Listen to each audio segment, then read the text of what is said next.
जय हिंद दोस्तों, मैं आप सभी का दोस्त एंड होस्ट कुलदीप आप सभी का स्वागत करता हूं अपने चैनल वीकली जी के trick of part of NCC. दोस्तों, आज का लेक्चर हमारा रहेगा अबाउट एनसीसी और एनसीसी के फ्लैग के बारे में। ठीक है, जैसे आपको थंबनेल से पता चल गया होगा। दोस्तों, स्टार्ट करने से पहले आपको ये बता दूं, इससे पहले हमने एक पार्ट और कंप्लीट कर रखा है जिसमें हमने आपको हिस्ट्री ऑफ एनसीसी बताया, यानी कौन से तमाम एक्ट के कारण आज जो हम एनसीसी का एक रूप देते हैं नेशनल कैडेट कोर। जो एनसीसी शब्द है ना, ये पहले एनसीसी शब्द ना होकर एक यूनिवर्सिटी कोर्स से शुरुआत हुई थी। अब वो कैसे शुरुआत हुई थी दोस्तों, मैंने आपको बिल्कुल हिस्ट्री ऑफ एनसीसी में बताया, इससे पहला वाला पार्ट। तो जाके आप डिस्क्रिप्शन में लिंक है तो आप जाके देख सकते हैं, वरना हमारे प्लेलिस्ट में अलग से प्लेलिस्ट बनी है NCC B and C exam 2022 के लिए, वो आप जाके देख सकते हैं। ए सर्टिफिकेट वालों के लिए भी उतना ही महत्वपूर्ण है जितना बी और सी एग्जाम के लिए है। ठीक है, ध्यान रखना जो प्रिपरेशन कर रहे हैं। तो आज का जो लेक्चर रहेगा हमारा रहेगा अबाउट एनसीसी के रिलेटेड जो क्वेश्चन पूछे जाते हैं एग्जाम में, और एनसीसी फ्लैग के बारे में जो एनसीसी में डायरेक्ट क्वेश्चन पूछे जाते हैं। ठीक है, सारी चीज़ बेसिक से बताऊंगा ताकि आपको दोबारा पढ़ने की जरूरत ना हो। ठीक है, चलो लेट्स प्ले स्टार्ट। तो बात करेंगे। ठीक है, सबसे पहले हमारा पॉइंट वाइज लिख रखा मैंने एनसीसी में। सबसे पहले तो एनसीसी की फुल फॉर्म क्या है ये तो आप सभी अच्छे जानते होंगे, है ना, but you are too much aware about what is the full form of NCC, है ना। तो I hope you all know what is the full form of NCC. तो एनसीसी की फुल फॉर्म ध्यान रखना, सबसे पहले क्या है, नेशनल कैडेट्स कोर्स, यानी राष्ट्रीय कैडेट कोर। ठीक है, बाय लैंग्वेज है तो कोई दिक्कत नहीं आएगी हिंदी इंग्लिश मीडियम वालों को। ठीक है, ध्यान रखना। तो एनसीसी की क्या है को फुल फॉर्म, तो नेशनल कैडेट कोर्स। अब ध्यान रखना, और साथ ही साथ ये तो मैंने आपको इससे पहले हिस्ट्री बताई थी, तो मैंने आपको बता दिया था वहाँ पर कैसे एनसीसी का इतिहास है, मतलब जो एनसीसी आज थी इससे पहले एनसीसी नहीं थी। ठीक है, कौन से एक्ट के तहत आई थी, फिर डिफेंस एक्ट आया था, है ना, उसके बाद टेरिटोरियल एक्ट आया था 1920 में। तो सभी तमाम आप जाके पीछे वाले लेक्चर में देख सकते हैं। दूसरा पॉइंट है एनसीसी का जो मोटो है। मोटो का मतलब एक ऐसे समझिए जैसे अब मैं पढ़ाई कर रहा हूँ तो एक मेरा मोटो क्या है कि मैं एक अपने एक जो मेरा टारगेट है डिसाइड कर रखा है मैंने टारगेट, तो उस टारगेट मेरा क्या वो सफल हो जाए। तो ऐसी एनसीसी का ना एक मोटो है, यानी इसमें जो पार्टिसिपेट करेंगे और उन पार्टिसिपेट जो कर रहे हैं उनसे एक मोटो लिया जाता है, यानी उद्देश्य होता है उनका कि उनको एनसीसी के थ्रू एक क्या डिसिप्लिन, एक मैच्योर यानी एक पैट्रियट सिटीजन बना के भेजें। और वो बनाते हैं जब तो आप जो आज हमारी इंडियन टेरिटोरियल है उसको जो भूमिया बॉर्डर को वो कौन संभाल रहा है, हमारे आर्मी ऑफिसर तो कमाल रहे हैं ना, उनके कमांड के अधूर तो वही है। ठीक है, तो ऐसी एनसीसी का मोटो है। मोटो का मतलब उद्देश्य क्या है एनसीसी का, तो एनसीसी का जो मोटो है वो है हमारा यूनिटी एंड डिसिप्लिन। यूनिटी मतलब एकता और अनुशासन, यूनिटी मतलब एकता। अब आपको पता होगा हमारी एनसीसी है वो आर्मी भी है, नेवी भी है, एयर भी है, जैसे मैंने अपने पिछले लेक्चर में बताया था। उसमें सभी तमाम अपने स्टेट यानी जितने भी डायरेक्टरेट है 17 डायरेक्टरेट है टोटल, सब में अलग अलग कास्ट मतलब अलग अलग सभी मतलब कम्युनिटी में होता है, क्योंकि भारत एक जैव विविधताओं में वाला देश है, यानी अलग अलग जाति हर मील पर अलग अलग आपको 500 मीटर पर एक अलग राज्य भाषा मतलब एक भाषा अलग पहनावा मिल जाएगा, है ना, कल्चर। तो ऐसे में क्या, अब इसमें जो एनसीसी में सारे आते हैं तो एनसीसी में क्या एक यूनिटी जोड़ता है, यूनिटी जोड़ता है और डिसिप्लिन अनुशासन से रहते हैं। कैंप में देख लो आप एनसीसी, आप एक एनसीसी वाले बंदे को और एक दूसरा वाला पर्सन होगा, दोनों में अंतर देख लेना, बहुत अंतर मिलेगा। ठीक है, ध्यान रखना, डिसिप्लिन का बहुत मैच्योर होता है एनसीसी वाला। ओके, ये ध्यान रखना है। तो मोटो क्या है, यूनिटी एंड डिसिप्लिन। तो बार बार एग्जाम पूछा जाता है आपके ए एग्जाम में तो पूछता ही है। ठीक है, जो बी एग्जाम देंगे उनके पूछ लेता है, क्यों बी वाले जो है ना वो डायरेक्ट आते हैं ना, तो ए तो देते नहीं है। कॉलेज के लेवल की बात कर रहा हूँ तो आपको पढ़ना चाहिए। ठीक है, एनसीसी का मोटो क्या है, यूनिटी एंड डिसिप्लिन, एकता और अनुशासन। तीसरा बात कर लेते हैं एनसीसी का फॉर्मेशन, यानी इसकी स्थापना कब हुई थी। तो एनसीसी की जो स्थापना हुई थी वो हुई थी, ध्यान रखना, एक एक्ट आया था। कौन सा एक्ट मैं आपको बता देता हूँ कौन सा आया था, नेशनल कैडेट, मैंने आपको बताया। ठीक है, नेशनल कैडेट कोर एक्ट कब आया था, 1948। किसकी अध्यक्षता में आया था, तो मैंने आपको बताया था पंडित हृदयनाथ, लिखते रहना, पंडित हृदयनाथ कुंजरू। ठीक है, उनकी अध्यक्षता में आया था, देख रेख में आया था। तो जब एक्ट आया था ना, जब वाइसराय उस समय था, ब्रिटेन था ना, तो उस समय वाइसराय की सहमति लेके ये जो एक्ट है इसको पास कर दिया और भारत में एनसीसी की स्थापना हो गई थी, है ना। 16 जुलाई 1948 को एनसीसी की स्थापना हो गई थी, ये आपको ध्यान रखना है। ठीक है, ये तो बेसिकली बात है। अब एकता यूनिवर्सिटी आप जैसे देख रहे हो ये राजपथ की पीरियड है, तो मैं कैंप पे बताऊंगा। मैंने इससे पहले आरडीसी बताया था जो 2022 में सिलेक्शन देगा, आरडीसी का प्रोसेस तो मैंने बना रखा है, तो आप जाके देख सकते हैं ना, सर्च कर सकते हैं what is the selection procedure of 2020 by Kuldeep sir, तो आपको मिल जाएगा। ठीक है, ध्यान रखना। तो ये आप देख रहे हो यूनिटी के साथ चल रहे हैं ना, और ये देखिए यूनिटी, कुछ बार ऐसा भी होता है कैंप खत्म हो जाता है ना तो सब मजे लेते हैं, ए तेरी है मतलब ऊपर उछाल देते हैं बंदों को, है ना, ऐसे ही देख रहे हो ये। तो ऐसे होता है मजाक, गर्ल्स बॉयज़ में दोनों में होता है। ठीक है, ध्यान रखना, कोई भी जब कैंप खत्म होता है, हमने भी कैंप खत्म करा, हमने भी बहुत मजे लिए। ठीक है, ध्यान रखना। चलिए आगे बात करते हैं। चलिए अब जो आगे बात करते हैं, बात करते हैं कि एनसीसी का सॉन्ग। अब ये ध्यान रखना, कोई भी एक ऑर्गेनाइजेशन है उसका या तो स्लोगन्स होगा या उसका एक अलग से मतलब एक टाइटल होगा या कोई सॉन्ग, वो तमाम चीज़ होगी। जैसे भारत मतलब तमाम में देश है, कंट्रीज़ है, 195 है अकॉर्डिंग टू यूएनओ, है ना। तो 195 ऐसे और भी है। तो ऐसे हर देश का अपना एक राष्ट्रीय सॉन्ग है, यानी उसकी पहचान है। तो ऐसे ही अपना जो एनसीसी ऑर्गेनाइजेशन है उसका मोटो भी है और उसका सॉन्ग भी है। तो अपना जो एनसीसी है यानी जो नेशनल कैडेट कोर्स है उसका जो सॉन्ग है प्रेजेंट टाइम में, ये ध्यान रखना, प्रेजेंट टाइम में लिख दूँ पहले तो मैं आपको यहाँ पर, ठीक है, प्रेजेंट टाइम में।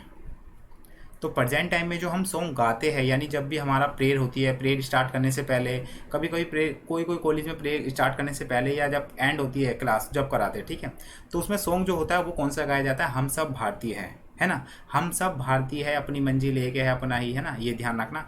तो हम सब भारतीय जो ये अडोप्ट किया गया था, कब किया गया था, तो ध्यान रखना ये 1862 में किया गया था। 1862 में, ये आपको ध्यान रखना है। स्थापना कब हुई थी, तो आपको ध्यान रखना कब हुई थी, 1948 में, ठीक है, ध्यान रखना, है ना। ये है आपको 1962 है, ठीक है, 1800 नहीं है, तो यहाँ पर सही कर लेना, ठीक है, ये 1900 है, ठीक है, 1800 नहीं है, ठीक है, ये ध्यान रखना। 1962 में स्थापना कब हुई थी, तो 1948 में हुई थी। लेकिन सॉन्ग कब अपनाया गया था बाद में, कि हाँ यार इसे सॉन्ग भी देना चाहिए, है ना। एनसीसी को एक ऑर्गेनाइजेशन संगठन में लोग आते हैं तो उनको एक मोटिवेट करने के लिए एक अच्छा सॉन्ग है बड़ा, हम सब भारतीय, है ना, कश्मीर की धरती रानी है, सर कश्मीर हमारा हिमालय है, ये सभी तो एक अच्छा गाना है, ये ध्यान रखना। जब आप आपके सीनियर जब भी पार्टिसिपेट करोगे तो आप वहाँ पर जब भी तमाम ऑर्गेनाइज करा जाता है, ठीक है। तो प्रेजेंट टाइम में जो गाते जाते हैं हम सब भारतीय है, वो कवर अप किया गया था 1962 में करा था।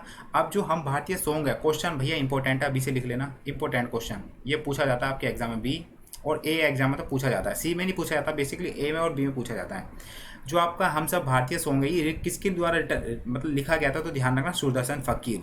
तो यानी who is the person to written the NCC song, तो आपका आंसर क्या रहेगा, तो सुदर्शन फकीर। तो सुदर्शन फकीर ने लिखा था, क्या ध्यान रखना, ठीक है, return, okay, return NCC song हम सब भारतीय। लेकिन मैं आपको बता दूं, जब हम सब भारतीय 1962 में अपनाया था, इससे पहले एक हमारा और सॉन्ग था, इससे पहले वो कौन सा था, कदम मिला के चल, आप देख रहे हो ना, कदम मिला के चल। लेकिन मैं आपको यह सन नहीं बताऊंगा, आपको खुद सर्च करना पड़ेगा। आप जो भी बी सर्टिफिकेट और सी सर्टिफिकेट की तैयारी कर रहे हैं, ठीक है, एग्जाम पूछ सकता है कि जो हम सब इस भारतीय से पहले सॉन्ग कौन सा था, तो आपको यहाँ पर बताना है। ये तो पता चल गया कदम मिला के चलिए, पूछ लिया कि कब उसे अपनाया गया था, तो आपका मुझे आंसर है ना इसका कमेंट बॉक्स में देना, ठीक है, इसका जो आंसर है मेरे को कमेंट बॉक्स में देना, ऑफकोर्स सभी देना कमेंट बॉक्स में, ठीक है, कमेंट बॉक्स में आंसर देगा, और जो आंसर देगा सबसे पहले उसको मैं पिन करूँगा ताकि सबका मैसेज पे दिखाई दे। तो पहला कौन सा सॉन्ग था, ध्यान रखना, कदम मिला के चल, ठीक है, और उस, है ना, और उसके बाद दूसरा अपनाया गया था 1962 में, हम सब भारतीय, यहाँ से क्वेश्चन पूछा जाता है। अब बात कर लेते हैं कि जो एनसीसी है, अब एनसीसी तो है जैसे एक घर है, घर में एक चलाने वाला एक परिवार का हेड होता है ना, तो ऐसी जो अपनी एनसीसी है उसमें भी एक हेड होते हैं, और हेड के नीचे ही सभी तमाम काम करते हैं। जैसे आपके पार्लियामेंट, वो है संसद है, पार्लियामेंट है, उसमें आपके पता है लेजिस्लेचर है, एग्जीक्यूटिव है और जुडिशरी है ना। एग्जीक्यूटिव लेजिस्लेचर में कानून बनते हैं, जहाँ आपकी लोकसभा राज्यसभा प्रेसिडेंट करते हैं, और एग्जीक्यूटिव में जो कानून को पास करते हैं ना, लोगों के बीच बताते हैं। तो ऐसी एनसीसी में एक हेड होता है, तो जिसे हम डायरेक्टर जनरल कहते हैं, है ना। तो ध्यान रखना, यानी महानिदेशालय। तो जो पांचवा पॉइंट है यही है, डीजीएनसीसी। डीजीएनसीसी की फुल फॉर्म कभी पूछ ली जाती है तो ध्यान रखना, director general NCC national cadet corps, यानी director general national cadet corps, यानी डीजीएनसीसी का डीजी का मतलब होता है डायरेक्टरेट जनरल, डायरेक्टरेट का मतलब निर्देशालय, और जनरल का मतलब डायरेक्टर जनरल का मतलब महानिदेशालय। यानी जो हमारे डायरेक्टरेट होते हैं उनका जो हेड होता है, यानी आपकी 17 डायरेक्टरेट है, अब उनका जो भी हेड होगा वो कौन होगा, डीजीएनसीसी, यानी डायरेक्टरेट जनरल हेड।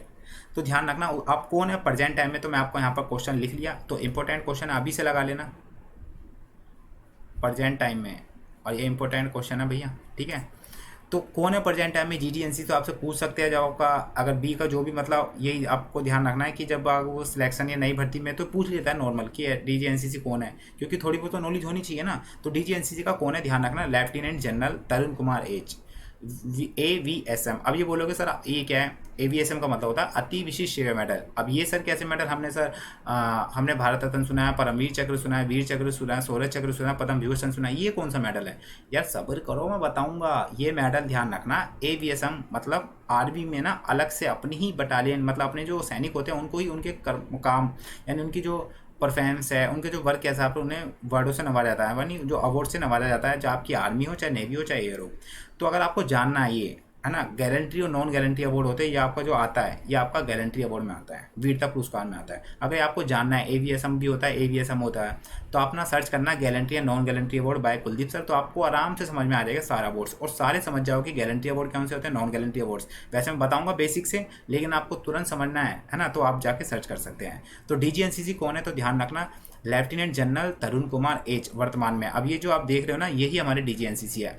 और ध्यान रखना एक चीज़ और, जो डायरेक्टरेट जनरल है एनसीसी की हेड है, उनकी जो रैंक होती है वो क्या होती है, लेफ्टिनेंट जनरल ही होती है। उसके ऊपर कौन सी होती है, हेड जनरल, वो हेड होते हैं। तो लेफ्टिनेंट जनरल में ध्यान रखना आपको ये जो एक तलवार का निशान दिख रहा है और एक ये वो स्तंभ, तो ये हमारी जो डिनोट करती है is the rank lieutenant general, ठीक है।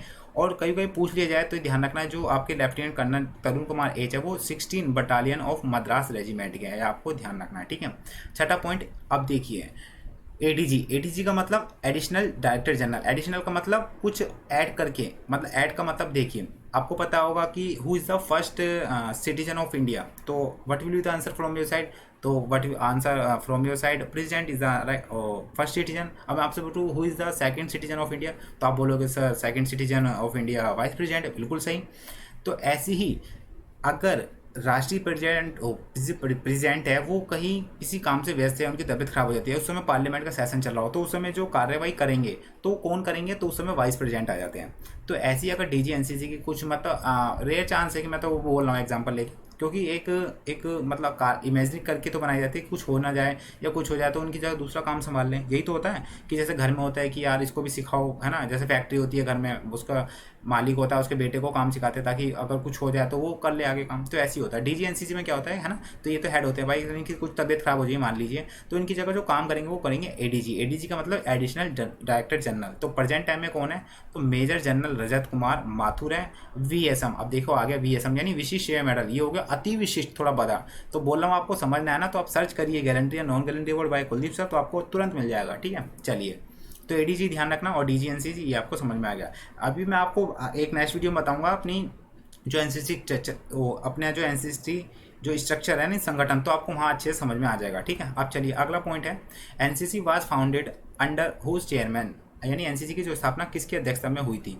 इसका आंसर वैसे अगर मैं नहीं बताता ना तो आप बता देते, और वही बताते जिन्होंने हमारी पहली वीडियो देखी होगी यानी हिस्ट्री ऑफ एनसीसी। तो मैंने आपको बताया था और इससे पहले ही बताया था अभी शुरू में ही स्टार्ट करने से पहले कि जो स्थापना हुई थी एक्ट के तहत वो पंडित हृदयनाथ कुंजरू की अध्यक्षता में हुई थी। तो बिल्कुल सही है, ठीक है। तो क्या रहेगा, जो एनसीसी की स्थापना हुई थी यानी नेशनल कैडेट कोर एक्ट 1948, तो विच कम पर्सन, तो विच come under which come person, तो ध्यान रखना आपको पंडित हृदयनाथ कुंजरू। तो क्वेश्चन बार बार पूछा जाता है कि जो एनसीसी की स्थापना है किस समिति के द्वारा, किसकी समिति के द्वारा हुई, तो पंडित हृदयनाथ कुंजरू की समिति के अध्यक्ष के द्वारा हुई। ये उसके अध्यक्ष है और समिति में इनके जो मेंबर भी थे, ये आपको ध्यान रखना है। तो ये भी इंपॉर्टेंट क्वेश्चन है, ये आपको पूछा जाता है ना, ये आपको चलिए ध्यान रखना है।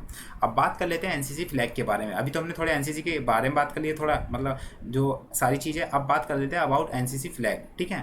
अब इसका सिंबल भी है, अब इसको हमने राष्ट्रीय गान से पहचान लिया, लेकिन एक अलग से ही अगर कहीं एक हेड ऑफिस है वहाँ पर झंडा दिख गया, हाँ यार ये जो झंडा है ना ये एनसीसी का है, तो आप अलग से पहचान लोगे इन चीज़ों को। तो ऐसी एनसीसी का हमारा झंडा है, जैसे भारत का अपना तीर कलर है ना, ऐसे यहाँ पर है कौन सा हमारा उसका एनसीसी का।